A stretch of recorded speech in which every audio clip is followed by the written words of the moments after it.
GS की history series में आज फर्स्ट लेक्चर से शुरुआत करेंगे। हमारे ही चैनल के ऊपर ईवीएस और हिस्ट्री, ये दोनों सब्जेक्ट्स के जो लेक्चर्स हैं वो हर रोज आपको अल्टरनेटिवली मिलते रहेंगे। पहला लेक्चर हमारा ईवीएस का आया था। उसके बाद हिस्ट्री की लेक्चर सीरीज अभी स्टार्ट करने वाले हैं, और जो हमारा पार्ट रहेगा हिस्ट्री का दैट इज एंशिएंट हिस्ट्री। जो हिस्ट्री का सबसे पुराने वाला पार्ट है ना, उसको एंशिएंट हिस्ट्री कहा जाता है, जिसके हमारे पास बहुत ज़्यादा रिटन रिकॉर्ड्स अवेलेबल नहीं हैं। उस वाले पार्ट को बोला जाता है एंशिएंट हिस्ट्री। और उसमें भी जो सबसे पुराना पार्ट है दैट इज प्री हिस्ट्री या pre historic India.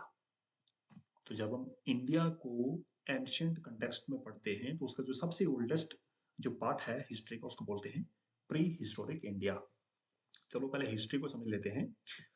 The word history is an English word, originates from the Greek word Historia. जो ये वर्ड है ना हिस्ट्री, यहाँ देखोगे आप लोग HISTORY, हिस्ट्री। ये इंग्लिश लैंग्वेज का वर्ड है। इसकी ओरिजिनेशन कहाँ से हुई है? ग्रीक वर्ड हिस्टोरिया से। HISTORIA, हिस्टोरिया ये ग्रीक लैंग्वेज का वर्ड है। ग्रीक लैंग्वेज पता ना कहाँ बोली जाती है?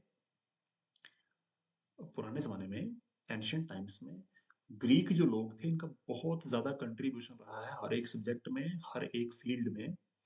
इसलिए इस लैंग्वेज को हम काफी ज्यादा फेमस मानते हैं। ठीक है ना? तो ग्रीक लैंग्वेज ग्रीस नाम की कंट्री में बोली जाती है। एक बार मेरे भाई मैप खोल के ना इस कंट्री को देख लेना। यूरोपियन मैप के अंदर ये साउथ ईस्ट डायरेक्शन में मेडिटेरेनियन सी के पास मिलेगी आपको, ब्लैक सी के पास। ठीक है? इटली, ग्रीस, रोमानिया, ये सारे कंट्रीज आस पड़ोस में ही हैं। वहां पर ये कंट्री मिलती है, तो मैप पर देखोगे तो चीजें ज्यादा अच्छे से रिलेट हो जाती हैं। राइट? तो हिस्टोरिया वर्ड कौन सी लैंग्वेज का वर्ड है? ग्रीक लैंग्वेज का वर्ड है, जो ग्रीस कंट्री में बोली जाती है। ग्रीक लैंग्वेज है। ठीक है? इसका मतलब क्या होता है? इसका मतलब होता है inquiry knowledge, which means inquiry और नॉलेज एक्वायर्ड बाय इन्वेस्टिगेशन।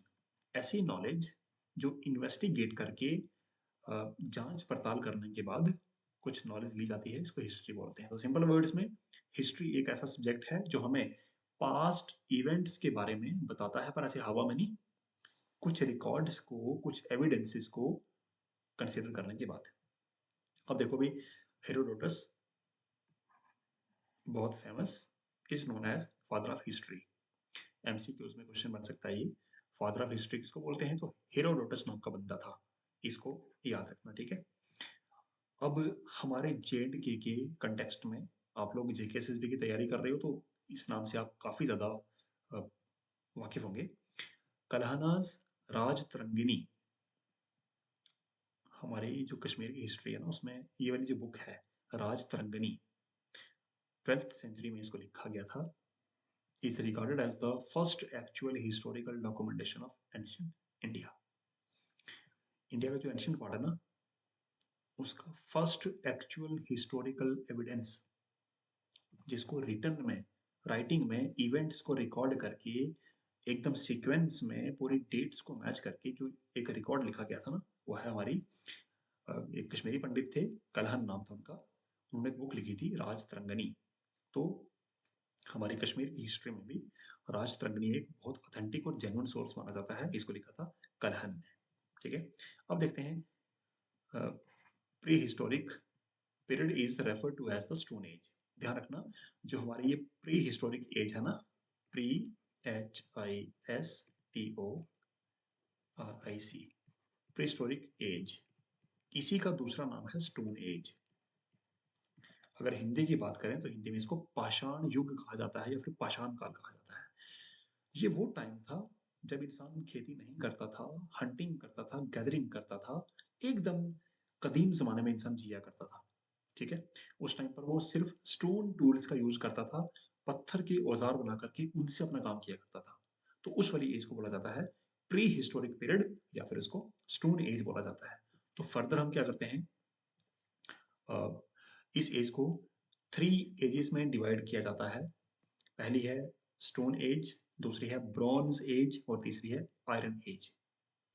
असल में तीनों प्री हिस्ट्री के ये सब डिविजन्स हैं। जिस टाइम पीरियड में जिस वाले टूल का ज़्यादा यूज़ किया गया, जिस मेटल का यूज़ ज़्यादा किया गया, उसी मेटल के नाम पर पूरे पूरे उस हिस्टोरिकल पीरियड का नाम पड़ गया। स्टोन एज में स्टोन के औजार, स्टोन के टूल्स यूज़ किए गए। ब्रॉन्ज एज में जो ब्रॉन्ज हमारा एक क्या है, मेटल है या एलॉय है ये? मुझे कमेंट में बताना अगर आपके पास नॉलेज है कुछ इसके बारे में तो। ब्रॉन्ज एक मेटल है या फिर ये एक एलॉय है, मिक्सचर ऑफ मेटल्स, तो मुझे बताना इस चीज़ को क्लैरिफाई करना मुझे ये। और तीसरी है आयरन एज, जब आयरन की एक्सकेवेशन करके, एक्सट्रैक्शन करके, उसकी प्रोसेसिंग करने के बाद आयरन के टूल्स इंसान ने बनाना तैयार किए थे, बनाना शुरू किए थे, उस टाइम को बोला जाता है आयरन एज। तो अगर मैं ऐसे बोलूँ हायरार्की में जो स्टोन एज है ये सबसे ओल्डेस्ट है, उसके बाद आई ब्रॉन्ज एज और इसके बाद आई आयरन एज। आयरन एज, तो ये तीनों सीक्वेंस हैं हमारे प्री हिस्टोरिक पीरियड की। अब इसमें आगे लिखता है the archaeological system on the basis of stone age was developed only by Christian, क्या नाम लिखा हुआ ये, जॉर्जेनसन थॉमसन इन 1820। क्या बोलता है ये? आर्कियोलॉजिकल सिस्टम, पता ना कौन सा सिस्टम है ये, जो हिस्टोरिकल, जो पुराने जमाने के एंशियंट एविडेंसेस को, रिमेन्स की स्टडी करता है, उस सिस्टम को बोलते हैं आर्कियोलॉजिकल सिस्टम। यानी हमारे जो हिस्टोरिकल रिकॉर्ड्स है ना, उनकी वेरिफिकेशन, उनकी जस्टिफिकेशन, उनकी स्टडी, उनकी सारी बातें कौन करता है? Archaeological system. किसने इसको डेवलप किया था? इस इंसान का नाम अच्छी तरह से याद रखना, मैं इसको येलो से मार्क कर देता हूँ।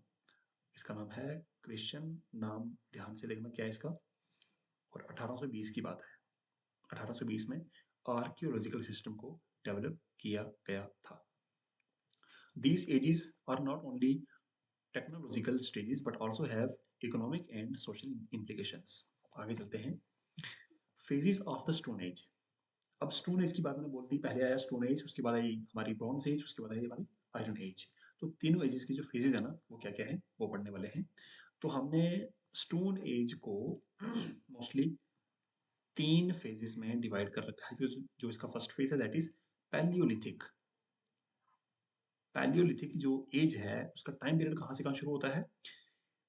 5 लाख बीसी से लेकर के 10,000 बीसी तक। अगर किसी बंदे को, किसी बच्चे को अगर ये डेट्स पढ़ने में अगर कुछ दिक्कत है, बोलोगे सर ये स्टार्ट हुआ 5 लाख बीसी में तो ये खत्म हुआ 10,000 बीसी पे आकर के, तो ये तो उल्टा हो गया ना ऊपर से नीचे। स्टार्ट तो छोटे से होना चाहिए था। अगर इस वाले कंसेप्ट में आपको दिक्कत है तो मुझे बताना, मैं इसको अलग से समझा दूंगा। चलो फिर भी एक नंबर लाइन की हेल्प से मैं आपको इसको एक्सप्लेन करने की कोशिश करता हूँ, आप मेरे साथ यहाँ बने रहिएगा। यहाँ देखो, जो हमारी हिस्ट्री है ना, असल में एक नंबर लाइन की तरह इसको मान के चलो आप। ये नंबर लाइन है, इस तरफ सारी नेगेटिव टर्म्स हैं, नेगेटिव ईयर्स या नेगेटिव डेट्स हैं, इस तरफ सारी पॉजिटिव। इसको मैं सेंटर पॉइंट मान के चलता हूँ। अब इंसान ने जब इतिहास पढ़ना शुरू किया तो पहले जब इन्होंने पढ़ा तो इनको कुछ पता लगा, फिर 2-4 सालों बाद और टेक्नोलॉजी जब आई तो उसके बाद पता लगा यार इससे पहले भी कोई दुनिया थी, फिर उससे पहले भी कोई दुनिया थी। तो ना चीजें ऐसे सीक्वेंस में पुराने जमाने की तरफ डेवलप या फिर इन्वेंट होती चली गई। तो जैसे मान लो यहाँ पर मैंने यहाँ पर लिखता हूँ 100 या 1000 लिख दिया मैंने, यहाँ पर 10,000 और यहाँ पर हमने लिख दिया 1 लाख, ऐसे 5 सिर्फ लिख दिया मैंने इसके आगे। अब देखो, जो स्टोन एज थी वो आई इस वाले पॉइंट के ऊपर, मान के चलते हैं 1 लाख बीसी। यहाँ यहाँ पर इंसान ने स्टोन के टूल यूज करना शुरू किए। अब जैसे जैसे हम आगे बढ़ रहे हैं तो हम जीरो की तरफ जा रहे हैं, यहाँ पर क्रिश्चियन एरा की तरफ, है ना। तो जैसे जैसे हम आगे बढ़ रहे हैं डेट्स नीचे या फिर डिसेंडिंग ऑर्डर में बढ़ती चली जा रही है। पहले 1 लाख था, फिर कम होकर 10,000 हो गया, फिर 10,000 से 1,000, फिर ऐसे करके यहाँ पर 100 आ जाएगा और यहाँ पर जीरो हो जाएगा।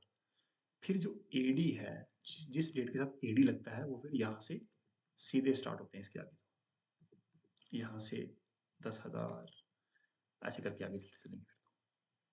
तो स्टोन एज आई 1 लाख साल पहले, सॉरी 5 लाख साल पहले हमारे इस लेक्चर के अकॉर्डिंग। ठीक, 5 लाख से लेकर के 10,000 साल तक ये जो लंबा गैप था ना, इस पूरे गैप को बोला गया पैलियोलिथिक एज। मैं इसको हटा देता हूँ। मैंने इसको ब्रीफ में समझाने की कोशिश की है, डाउट रहेगा तो कमेंट सेक्शन में आप अपने क्वेश्चंस को पुट करना, वहां पर आपके आंसर दिए जाएंगे। पैलियोलिथिक, इसमें क्या था, old stone age. Palaeolithic age को ओल्ड स्टोन एज भी बोला जाता है। ये किस जमाने की बात है, हंटर्स एंड फूड गैदरर्स। इसमें सिर्फ क्या करते थे इंसान, हंटिंग करता था, और जो अवेलेबल खाना था जंगल में, फ्रूट्स उठा लिए, जड़ें उठा ली, पेड़ों के पत्ते खा लिए, बस जो कुछ नेचर ने दे रखा था उसी में ये गुजारा करते थे, कच्चे फल फ्रूट खा करके। उसके बाद 10,000 तक ही चला। 9,000 बीसी से लेकर के 4,000 बीसीई तक, ये जो टाइम पीरियड है इसको मिडल स्टोन एज कहा जाता है। हंटर्स एंड हर्डर्स, हर्डर्स कौन लोग थे, जिनमें कुछ थोड़े बहुत एनिमल्स की डोमेस्टिकेशन शुरू कर दी थी, जानवरों को भी पाल करके अपने काम उनकी हेल्प से करना शुरू कर लिए थे। चाहे उसको मार के खाते थे, चाहे उनसे दूध निकालते थे, चाहे उनसे सामान ढोने का काम करते थे, पर इंसान ने जानवरों का यूज, जानवरों को भी अपनी लाइफस्टाइल में ऐड करना स्टार्ट कर लिया था इस एज में। इसको बोलते हैं मिसोलिथिक एज। नंबर 3 पे आता है नियोलिथिक एज। अब ये नियो का मतलब होता है न्यू, न्यू स्टोन एज। इसमें इंसान ने क्या किया था, फूड प्रोड्यूसर बन गया था इंसान, खेती करना स्टार्ट कर लिया था, फार्मिंग को भी इंसान ने इंट्रोड्यूस कर लिया था। तो ये 4,000 से लेकर के 1,000 बीसी तक की बात है। तो मोटा मोटा मैं आपको यहाँ पर समझा दूं। नंबर 1 पे हमारी है ओल्ड स्टोन एज, इसको पैलियोलिथिक भी कहते हैं। पैलियोलिथिक कहाँ से कहाँ तक थी ये, 5 लाख बीसी से लेकर 10,000 बीसी तक, ये था हमारा फर्स्ट पीरियड। नंबर 2 जो था वो थी मेसोलिथिक एज। मेसोलिथिक ये कहाँ से थी, 9,000 बीसी से लेकर के 4,000 बीसी तक। और नंबर 3 पे आती है नियोलिथिक।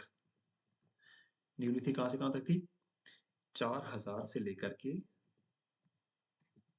1,000 बीसी तक। तीनों डेट्स में फेमस काम क्या हुए, ध्यान रखो। ओल्ड स्टोन एज में सिर्फ हंटिंग और गैदरिंग करता था इंसान। मेसोलिथिक एज में इंसान ने डोमेस्टिकेशन ऑफ एनिमल्स को भी स्टार्ट कर दिया। और नियोलिथिक एज में इंसान फूड कल्टीवेशन करना स्टार्ट कर लिया था, इंसान ने फार्मिंग करना शुरू कर लिया था, जमीन के अंदर फसलें उगाना शुरू कर ली थी। ये 3 बड़ी अचीवमेंट्स थी इंसान की तीनों फेजेस के बाद।